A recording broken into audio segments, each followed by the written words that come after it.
According to Day, Pope, and Denacolo, 1990, experienced teachers that know their subject matter are able to rely on different ways to convey the information of the curriculum to students. More experienced teachers rely on storytelling to get the curriculum across to students. They use the stories to get the students to relate to the material. If the subject matter is on the American Civil War, instead of just relaying the facts and reasons behind the war and famous battles, these experienced teachers can tell stories that give the students a connection to the battles. An example from my school would be that during the American Civil War and the Great Battle of Gettysburg, it was in fact spurred on by the shoe factories in the region, and both sides needed these supplies to last in the war. So not only are the students learning about the facts of the war, they are understanding why, and they are making connections to why this famous battle was fought. In the inexperienced teacher's classroom, the students are only learning about the war and the battles that were fought. However, in this inexperienced teacher's classroom, this particular teacher is using the internet and flash video to show the 3-day battle. For this topic, this experienced teacher was very interested in the topic, and like suggested by Mason, Burson, Diem, Hicks, Lee, and Dre, 2000, this teacher created this flash file himself. The onus was to create the file himself to show the students how the battle was fought. The teacher received very little to no training on Flash while in his education year or undergrad, and he wanted to show the students in his class how the battle was fought and how the various troops maneuvered through the course of the battle. So every day for a month, this teacher was down in the computer lab, getting help from the computer technician of the school, creating this Flash file. However, if the school computer technician, a teacher who looks after the computers, did not know Flash or other like programs, this inexperienced teacher would not have had many opportunities in the district to complete this file. Like Mason, Burson, Diem, Hicks, Lee, and Dre, 2000, there are not many chances to learn the material in the field. According to the students who were in the classes, the students in the storytellers class said that they were able to place themselves in the shoes, no pun intended, of the soldiers as they went off to fight in the battle. The students who were in the flash video class said that they were very excited to learn about the battle, especially when the video was playing. It allowed the students to see the advancements and retreats of the two sides of the battle. When asked if the students were quiet during the video, not really, as the class was making suggestions as to what they would have done. When the same question was asked to students of the storytellers class, the students were very quiet as they listened to the teacher.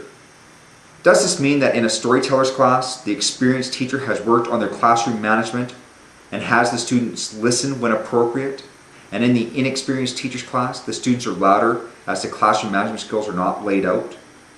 Could it be possible that technology provides an opportunity for students to become more excitable about a topic as technology is something they understand and the pitfalls of the technology is a louder classroom?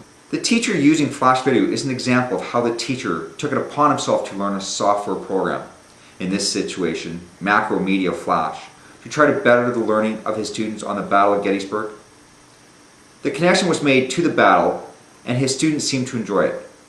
Sung, 1999, would be one person to congratulate the teacher for creating this video. Sung, 1999, believes that teachers in their pre-service year should be taught many various techniques that allow for the incorporation of technology in the classroom. Not only by using this technology in the classroom would maximize learning for the students, but it shows the students that the teacher is not afraid to utilize technology and have the skills to seek out and use information found on technology. Sung, 1999, believes that a change in teacher practices must take place during the pre-service year so these new teachers can teach their students that technology can enhance the material. Why start at the pre-service level? These teachers, for the most part, are younger than the teachers already established in the classroom. They've had the opportunity to live their years growing up with modern technology and therefore are more likely to use it and understand it compared to the experienced teacher. However, one item that Sung points out is that the pre-service teachers are taught by people who don't necessarily use technology of their own and therefore are taught in a situation where they are told to use it but are not taught how to do it. As well, the pre-service teachers when they were in high school were mostly taught by those experienced teachers who did not use technology in the class and therefore did not experience how technology could be used in the class.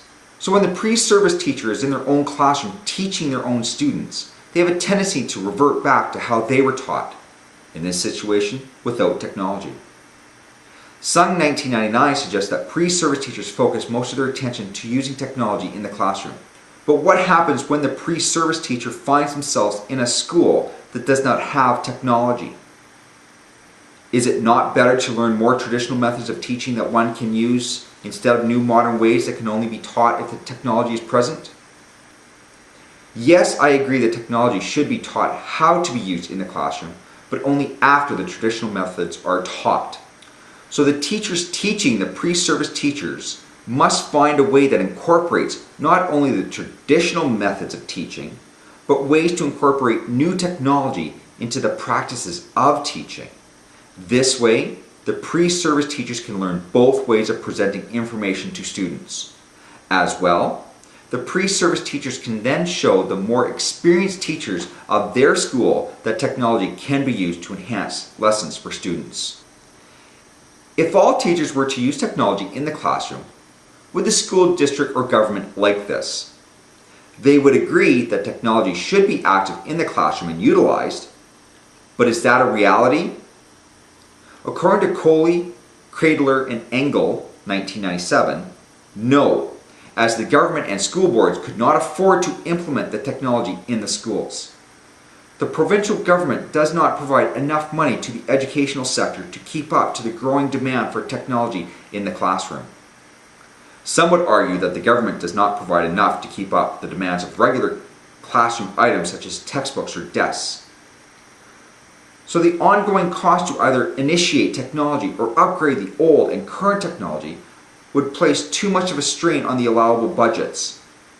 Perhaps this is why school districts do not provide many opportunities to learn technology in the field. Because if they did, then they would have to provide the venue or equipment for the teachers to use what they learned for the classroom. But what do students think about the use of technology in the classroom? This is a difficult question to answer as it depends on the student. Some prefer the technology as it is less boring as listening to the teacher talking about a subject they have no interest in. I like the technology used because it's more efficient, and I don't really like the storytelling one. It's kind of boring. We got a lot of, in the first couple, in grade 9 and 10, we got a lot of reading and worksheets and stuff, but now in my social class right now, he's using technology now and more PowerPoints and videos. It's actually working a little bit better to teach. I'm really visual when I learn, so for me it's better, yeah. All but one teacher through most of my years of social studies used the same form of teaching, which is just speaking in the drawl, historical voice and telling you the same old facts over and over again. Others like the storytelling. I liked it because it's better for memorization. You're basically subconsciously transferring it to your mind when you do that, so it's better than if you just watch a movie, because then you can, zone out, right? But if you actually have to write notes, it sticks with you. The telling story, because with technology we just watched movies and it was hard to memorize dates and stuff like that for tests, but telling stories we also got a lot of notes as well, so it was easier to study. I found that when the teacher knew something off topic about it, like they'd tell a story about what they were explaining, that it made it seem a lot more real and interesting, and I found it more fun and more effective to learn. I prefer the storytelling. It just feels more engaging instead of just looking at the videos and technology, where it's just information being put out there instead of in a story form. I think that in order for teachers to enhance the learning for their students, it is very important to combine both storytelling and technology in the class. That way, the students can make meaningful connections to the material and utilize the technology at hand. More experienced teachers have to realize that technology is becoming a part of their students' lives, and to have it in the classroom would allow students to see that technology is something that can enhance information. The less experienced teachers must also find a way to allow for storytelling in the class. That way, those students who prefer this method can focus on the material and not on the technology.